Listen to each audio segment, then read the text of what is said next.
Millions of years ago, long before written words or carved symbols, before fire lit the darkness or tools shaped the world, Earth was a vast wilderness. Raw, untamed, and alive in ways the modern mind can scarcely imagine. The planet pulsed with creation and destruction alike. Volcanoes roared across trembling plains. Meteors streaked like divine fire through endless skies, and oceans frothed against coasts that were still finding their shapes. From the dense jungles of Africa to the sprawling savannas, life teemed ancient, fierce, and wild. Here, among towering beasts and ancient forests, the story of humanity began.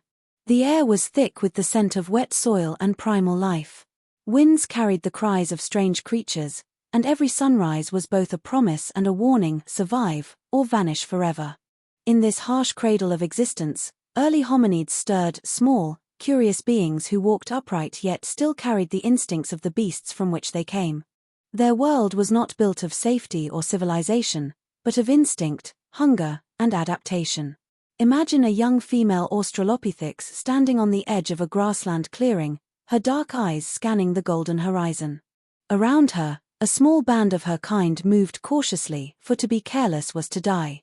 They did not yet understand words, but their hearts knew rhythm and memory. The crack of a branch, the scent of a predator, the shift of wind across the grass, all these were signals, the language of survival that nature spoke to those who would listen. The earth itself was both home and hunter. Great cat-like predators, ancestors of lions and leopards, lurked in the tall grass, their amber eyes reflecting the morning light. Herds of giant herbivores moved like living storms, their heavy feet drumming against the soil. Massive birds of prey circled above, their shadows gliding silently over the plains. For these early humans, every day was a battle for food, water, and shelter. There was no rest, no safety, only moments of uneasy peace between one danger and the next. Yet somehow, within this endless struggle, something extraordinary stirred awareness. The first spark of human thought began to flicker like an unseen flame in the darkness. In the evenings, when the sun sank and painted the world in blood-red hues, the small tribe would gather together beneath trees or within rocky shelters. They huddled close for warmth, their bodies pressed against one another as the night howled with unseen terrors. Eyes glowed in the darkness, and the air grew heavy with the scent of beasts on the hunt. But within their gathering, there was something new, a strange comfort born not of strength, but of togetherness. They began to sense that survival was not merely a matter of individual strength, but of unity. One would watch while others slept, another would comfort a frightened child with soft sounds that would one day become words. These were the first bonds of community, the earliest roots of empathy and cooperation, fragile, yet destined to shape the future of an entire species. The Earth's climate shifted constantly, forcing adaptation with merciless precision. Droughts scorched once green lands into deserts, rains flooded valleys and drowned forests. The hominids migrated, chasing food, fleeing predators, following the rhythms of nature as if guided by an unseen hand. Some perished along the way, their bones swallowed by mud and time, while others learned to use stones, to seek shelter, to remember where the rivers ran and the fruits ripened. Memory became their tool, curiosity their secret weapon. In this way, step by step, generation by generation, they began to rise, not yet in body, but in mind. Under moonlit skies, they stared at the stars without knowing their meaning, yet feeling their mystery. Lightning split the heavens, and they watched in awe as trees burst into flame, fire, the first magic they would one day master. For now, they feared it, as they feared everything beyond their grasp. But curiosity lingered in their gaze, they wanted to understand the world that terrified them. That desire, faint and fragile as a heartbeat, was the seed of all human progress. It was what would drive them to shape stones into tools, to tame fire, to speak, to dream. And though none could foresee it, these humble creatures, clinging to survival on a dangerous planet, would one day build civilizations, write stories, and gaze at the stars not in fear, but in wonder.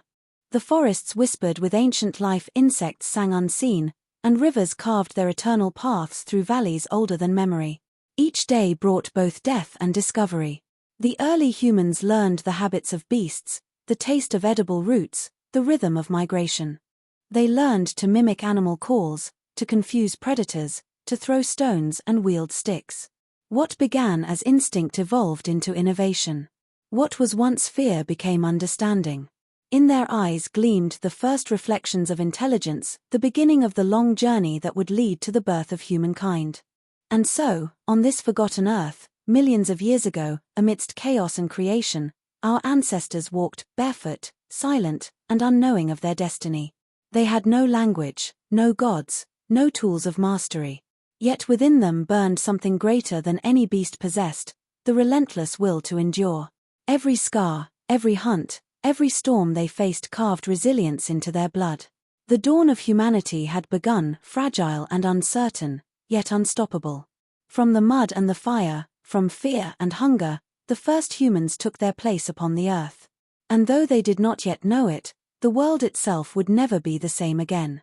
As generations passed, the creatures who had once scurried beneath the shadows of predators began to rise with a strange and quiet defiance. Evolution, that patient sculptor, worked its will upon their bones and minds. The hands of early humans grew stronger, their fingers more skillful, their eyes sharper with thought. The forests and plains that had once seemed endless and hostile slowly became places of learning.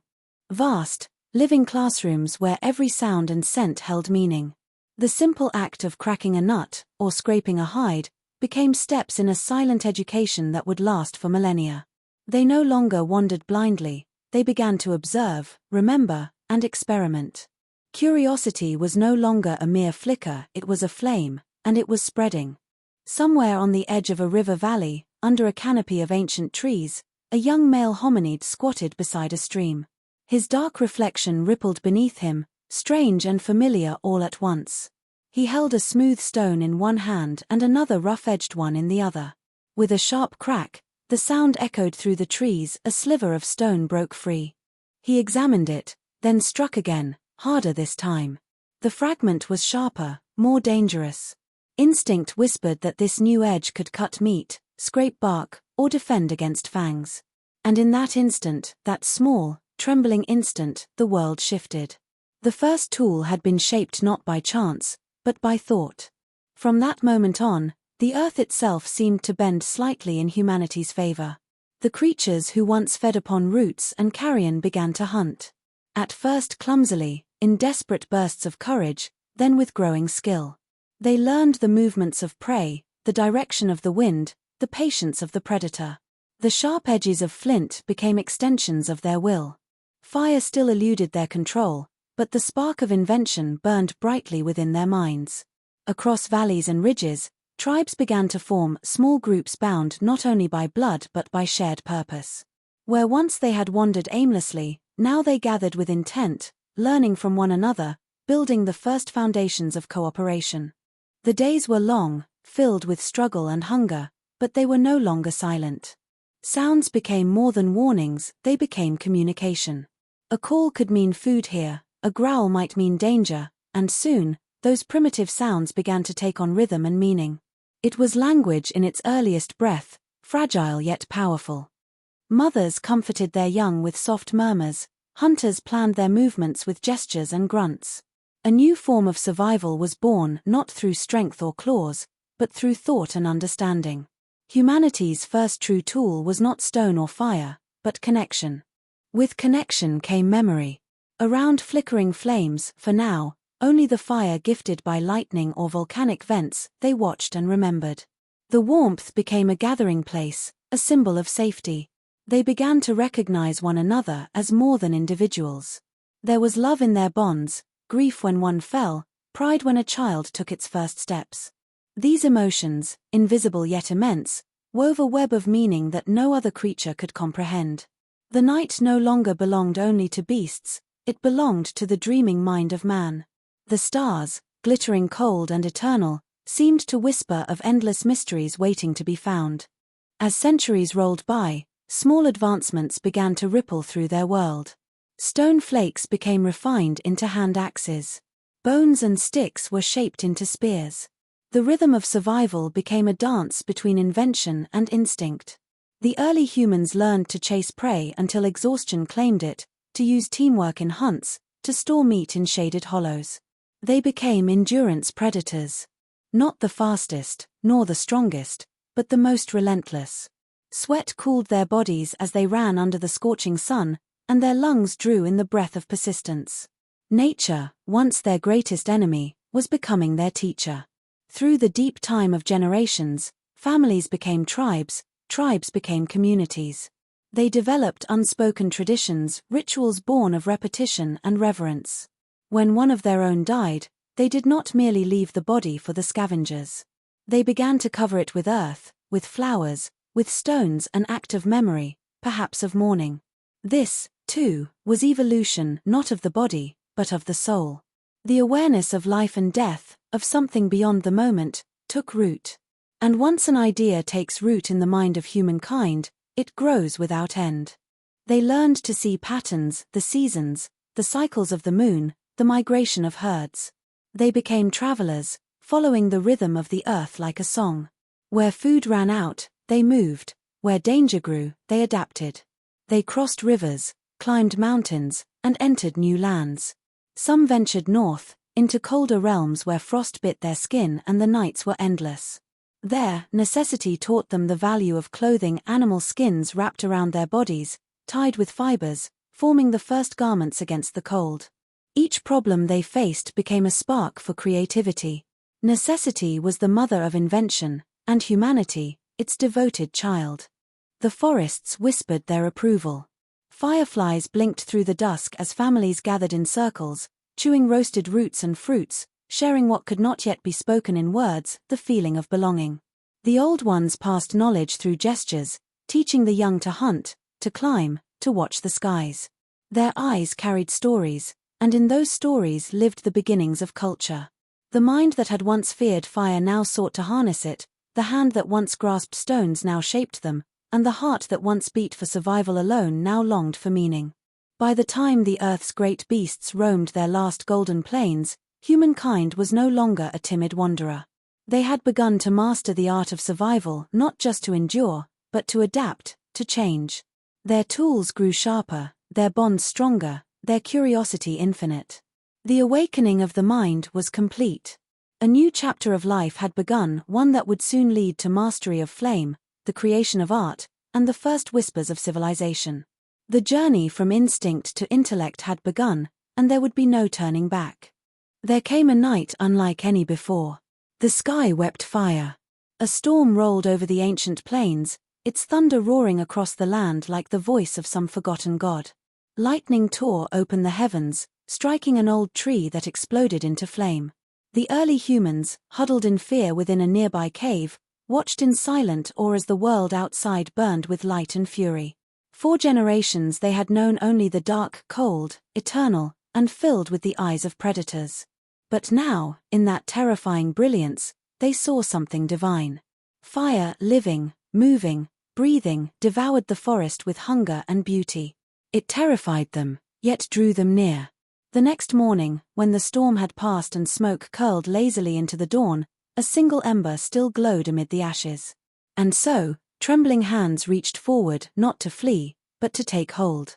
That moment changed the fate of all humankind. The first hearth was born not in triumph, but in fear, fire stolen from the heavens and kept alive through vigilance and hope. They fed it with dried grass and fallen branches, shielding it from the wind with cupped hands. The warmth spread through their bodies, seeping into their bones like a blessing. For the first time in their existence, the cold of night no longer ruled them. Fire became a sun they could carry, light in the darkness, warmth against the frost, a weapon against the beasts that had once hunted them without mercy. The shadows retreated beyond the reach of flame, and with that retreat, a new kind of freedom was born.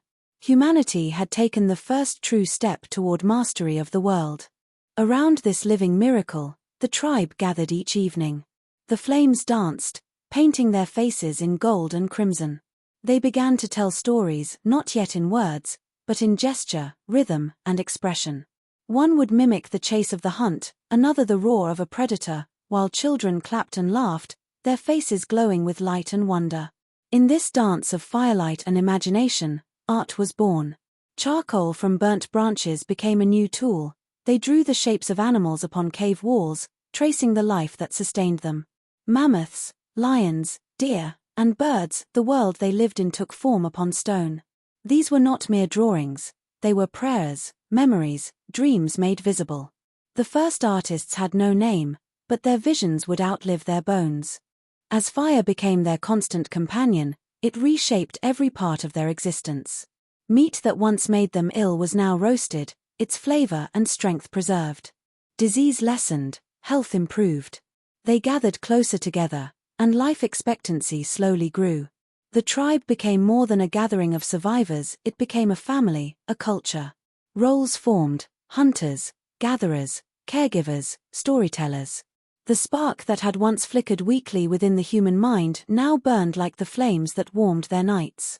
The ability to imagine, to see what could be rather than what was, transformed them into creators. They began to craft not only for need but for meaning.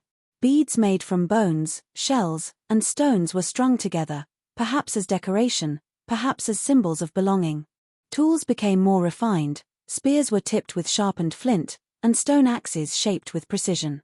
Each improvement built upon the lessons of the last, passed down from parent to child.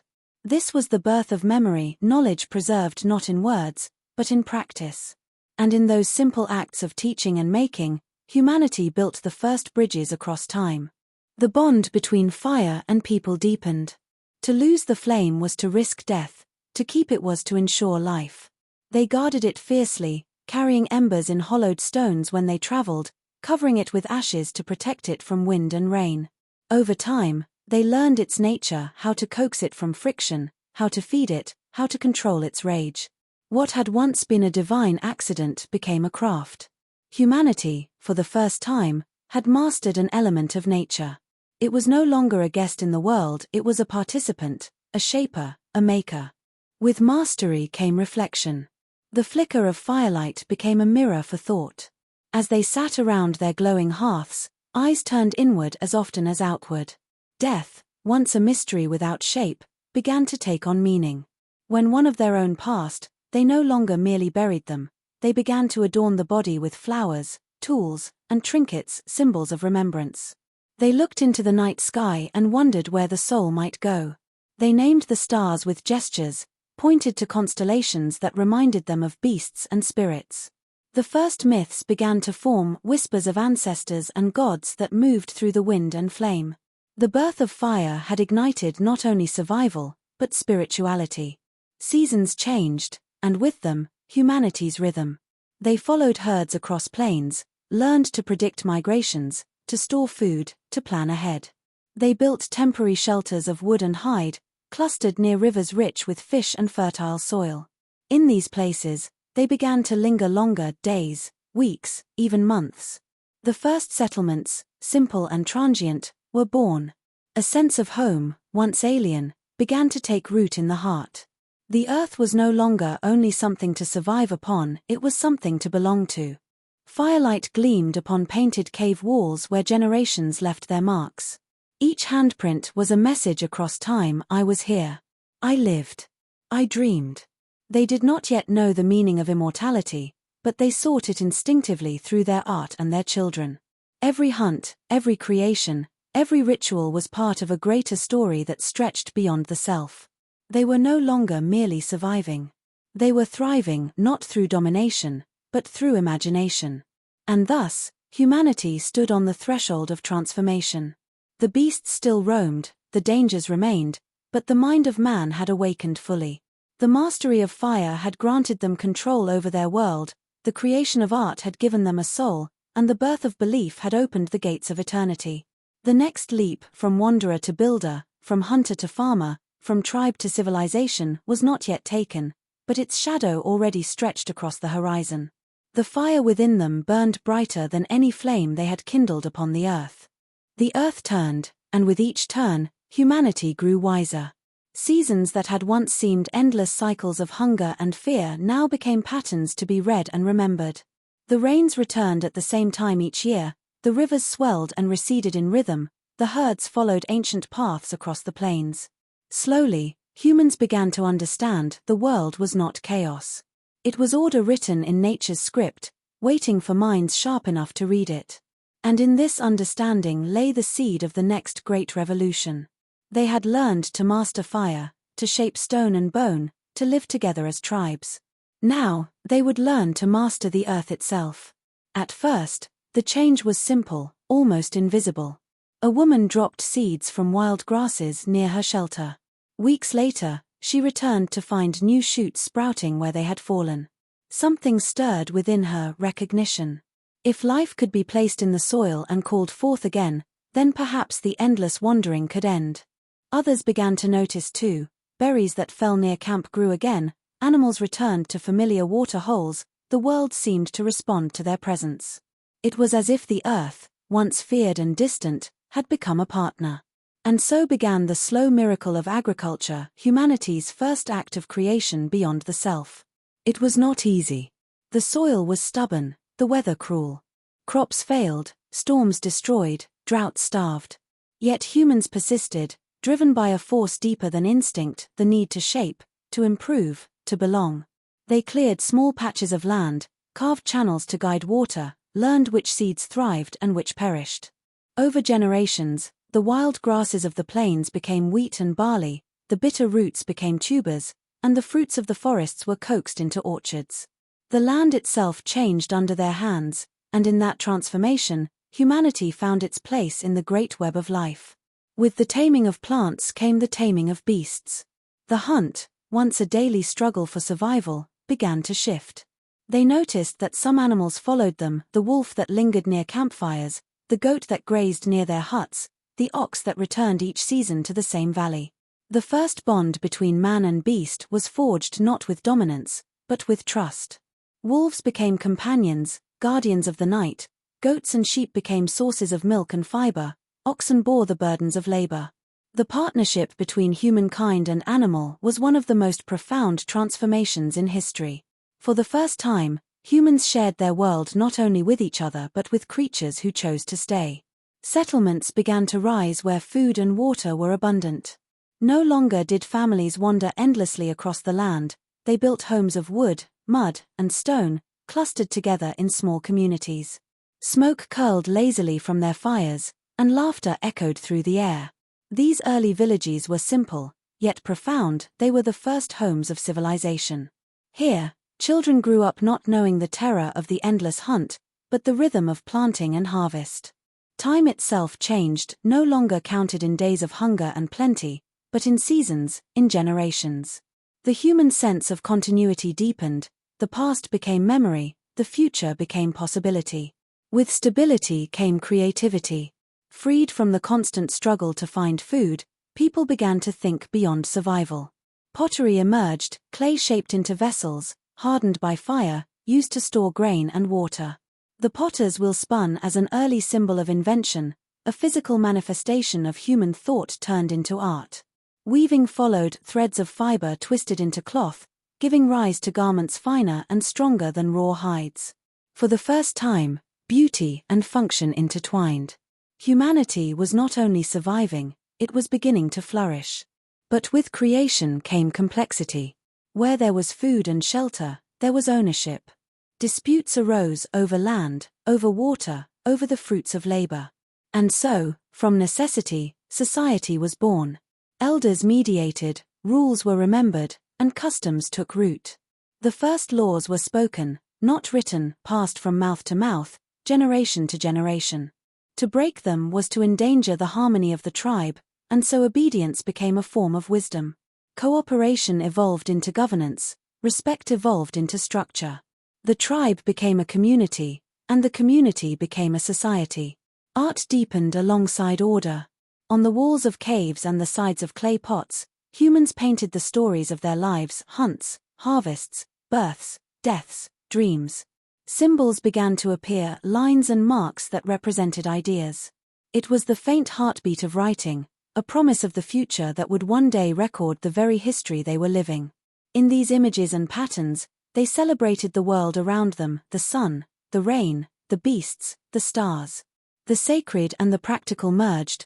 Work became ritual, ritual became belief. The people gathered to honor the forces that governed their lives. They built small shrines of stone and wood, offerings of grain and bone placed within. The sky, the earth, and the fire became deities, mysteries to be thanked and feared. This was the dawn of religion, born not from command but from wonder. Humans looked upon the world and saw themselves reflected in it, fragile, yet enduring, small, yet infinite in their dreams. The concept of purpose began to take shape. They were no longer creatures merely living within nature, they were beings who sought to understand it. And as the centuries turned, the small settlements grew into hubs of life. Paths formed between them, trade began, a stone from one valley exchanged for a shell from another. Language evolved, words multiplied, stories expanded. The human voice, once used only to call and warn, became an instrument of history and poetry. Around the fires of each village, tales were told of ancestors, of gods, of heroes. Memory had become narrative, and narrative had become identity. Humanity had crossed yet another threshold. The age of wandering had ended, the age of belonging had begun. The same creatures who once huddled beneath the stars now shaped the earth beneath their feet. They had learned to plant, to build, to dream, to transform the chaos of nature into the order of life. Their world was still dangerous, still fragile, but they had built something that would outlast them: continuity. And in that continuity, civilization was already stirring, a fragile flame waiting to blaze. The dawn rose over a world transformed. Where once there had been endless wilderness, now fields of golden grain rippled beneath the wind. Smoke curled from distant hearths, the scent of cooked food mingling with that of earth and rain. Villages dotted the valleys and hillsides, their people waking with purpose, their hands already hardened by work, their hearts already filled with dreams. Humanity, the child of chaos and chance, had grown into the architect of its own destiny. No longer a wanderer or a frightened beast beneath the stars, humankind now stood as a maker of tools, of homes, of meaning itself. The story that had begun in caves and shadows now stretched into the open sky. Generations passed like the wind, and with each passing, the human story deepened. The children of the first farmers became builders, potters, and dreamers. Their hands carved stones into walls, raised posts into shelters, and shaped clay into vessels both practical and beautiful. Villages grew into towns, towns into thriving hubs of trade and community.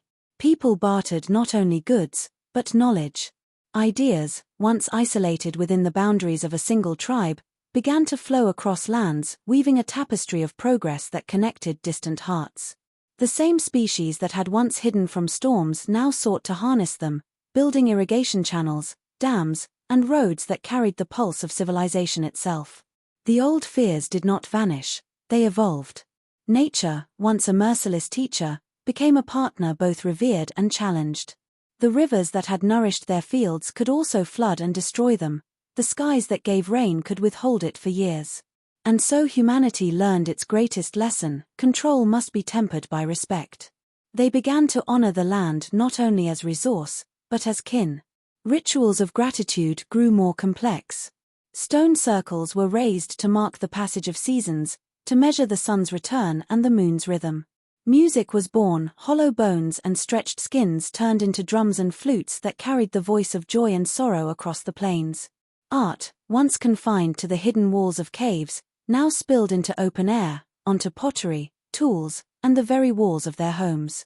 Humanity was no longer merely surviving, it was expressing itself. Yet the rise of humanity was not only a tale of harmony. With growth came conflict, not between man and beast, but between man and man. Resources grew scarce, ambitions grew vast. Tribes once united by survival began to compete for land, for water, for power. The same intelligence that had built tools also built weapons.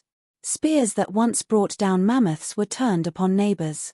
The first wars were not fought for conquest but for desperation, yet even these left their mark. Humanity's dual nature, creator and destroyer, had begun to reveal itself. And still, amid the ashes of conflict, the urge to rebuild never faded. For every life lost, 10 more rose to carry the flame forward. As centuries unfolded, humanity's achievements grew extraordinary. Fire became forge, stone became metal, tools became instruments of mastery. Bronze gleamed where once there had been flint, and hammers rang through the dawn. The wheel rolled upon the earth, carrying goods and dreams to lands unseen. Writing emerged, first as simple marks, then as symbols of sound, then as language itself recorded in clay, stone, and memory. History, once carried in song and story, was now preserved in script. Humanity had learned to remember not only through blood, but through words. The written line became the bridge across time, connecting the living to the dead, the present to eternity. Great rivers like the Nile, the Tigris, and the Indus became cradles of civilization. Along their fertile banks, people gathered in numbers never before imagined. Cities rose, built from the same earth that once clung to their ancestors' feet. Towers reached toward the heavens, monuments of ambition and devotion. With cities came order, governance, law, trade, culture. But beneath the noise of progress, something ancient still beat within the human heart, the memory of the wild. In dreams and myths, the old world lived on to the hunt, the fire, the stars. Even as humans built temples of stone, they still whispered to the wind, still prayed to the sky, still honored the soil. Civilization had not erased nature, it had carried its echo within. And so, the story of survival became the story of becoming. The fragile creatures who had once shivered beneath the trees had conquered the cold, the hunger, the darkness. But their greatest victory was not over the world, it was within themselves. They had learned compassion, cooperation, and creation. They had learned to see beyond the self, to dream of futures unseen, to build what did not yet exist. Every generation inherited the fire of the one before it, not just the literal flame, but the inner light of curiosity and courage. That light, passed from hand to hand, had survived storms, beasts, wars, and time itself. It was the fire that still burns in every human heart today. As the sun set over those first cities, its light reflecting in the rivers that had once guided nomads and hunters, an elder might have looked upon the horizon and wondered at it all. The mountains still stood where they had always stood, the stars still turned in their eternal dance. But below them, everything had changed. Humanity had become the earth's memory, its voice, its mind. The creatures that once hid from the darkness had become its keepers, its dreamers, its storytellers. They had taken the chaos of nature and woven it into civilization, carrying within them both the wilderness they came from and the wonder they were destined to create. And so, the story that began in silence ended in song. Humanity had survived the cold, the hunger, the night, and in doing so, had found meaning. From the ashes of fire and the rhythm of rain, they had shaped art, belief, and knowledge. The journey from cave to city, from stone to spirit, was not merely an ascent, it was an awakening. We, the children of that ancient dawn, still carry their legacy in our hands, our hearts, and our minds. Every heartbeat, every creation, every dream is a continuation of their courage. The fire they kindled still burns, not just in our hearths, but in our endless search for understanding. And though millions of years have passed, the message remains the same. To survive is to adapt, to thrive is to imagine, and to imagine is to be human.